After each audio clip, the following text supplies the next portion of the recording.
Mel and I first met at an interchange outer east camp where both our boys were attending. We were waiting for them to return from a sleepover at the zoo. We were just chatting while we were filling in time, and we discovered that we were both going to an upcoming family camp.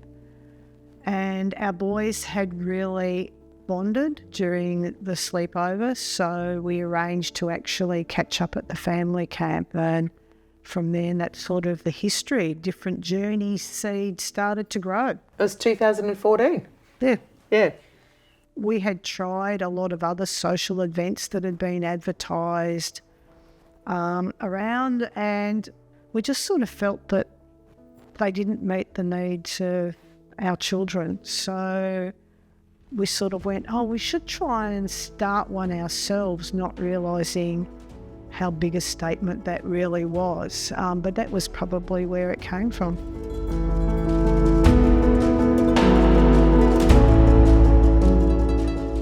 My journey started with my eldest son. He was diagnosed when he was 3.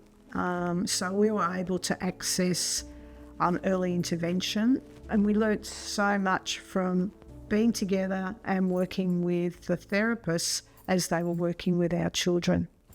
My experience to Merrin's was totally different, hence why the name Different Journeys, because I didn't get the early intervention. My son wasn't diagnosed until he was 5.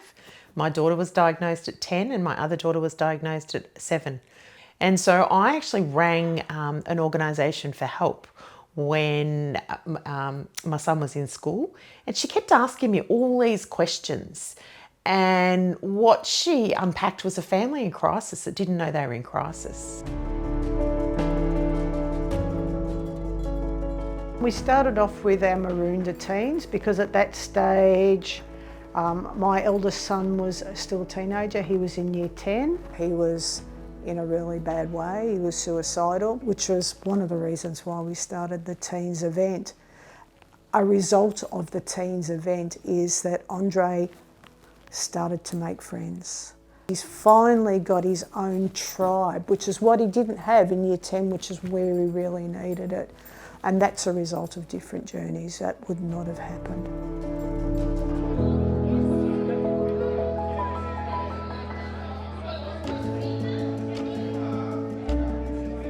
There's lots of autistic voices out there, as there should be. But what there's not is any voices for those unpaid carers. And when I'm talking about unpaid carers, it's often that's parents.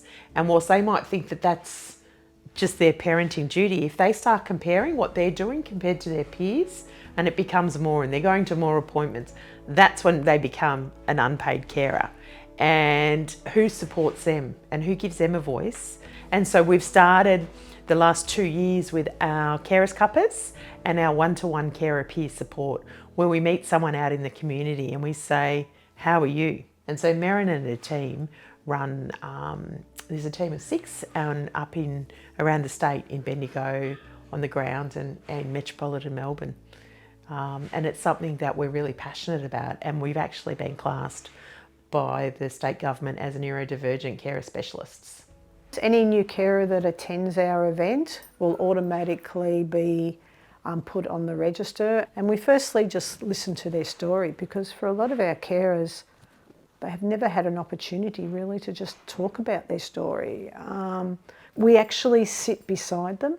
We don't send them off and go to Centrelink and fill in these forms. We'll actually sit with them one-to-one and we do the forms together. So we're actually empowering the carer to be able to then, next time they've got a form to fill in, they know the process.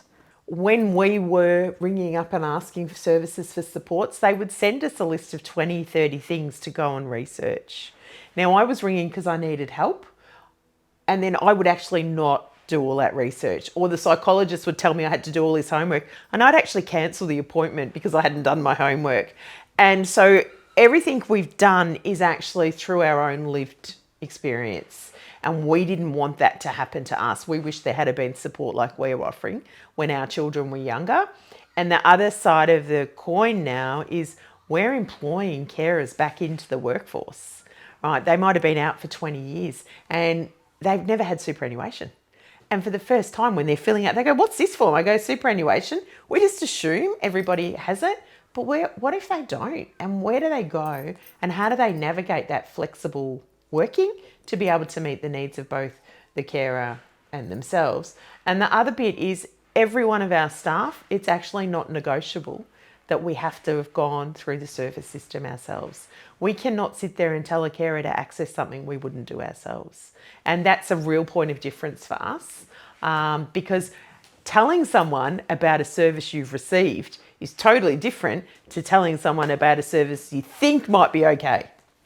What sets different journeys apart is we can actually go in and advocate because we understand the situation, because we've either walked the journey or a similar journey, and knowing and understanding the language to use through our own experience is something that really sets us apart. The other bit is it's all about psychological safety. So we meet people where they're at without pressure. And I suppose something else that different journeys, our carer team in particular, is unique for is that we acknowledge that we can't do everything. And so where possible, we will do referrals to other services who will be able to provide that specific support that carer is needing. So we're more a conduit in some ways, and able to access a whole range of supports through those referrals. So really acknowledging that old age phrase of you've met one autistic person, you've met one autistic person, recognising that we're trying to meet so many different variances of creating a safe place for the autistic community, but that then they can use those tools to take that further out into the wider world and set that young person up for success, because that's our whole ethos. Everything we do is about setting someone up for success. Yeah. Thank you. Well done, mate. Well done. Congratulations, mate. Well done. Well done. Well done. The biggest challenges we have is continuing on this program, continuing to run our events, because we require funding to actually enable this. We require volunteers, we require staff to run these events. And our biggest risk, and I'm sure Mel will agree, is not having that funding to be able to continue on what we've started.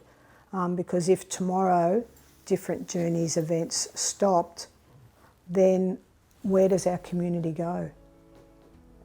You know, there's just nothing else that they can go to, and that would be horrendous. That would be just devastating for all those involved.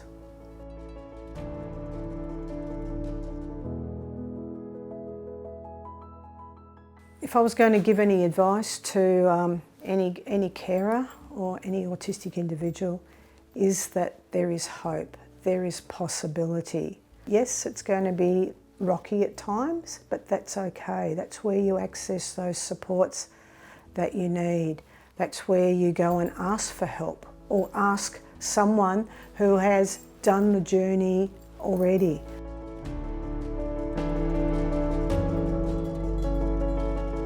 What can you do to help is such a, the stock standard question would be donate.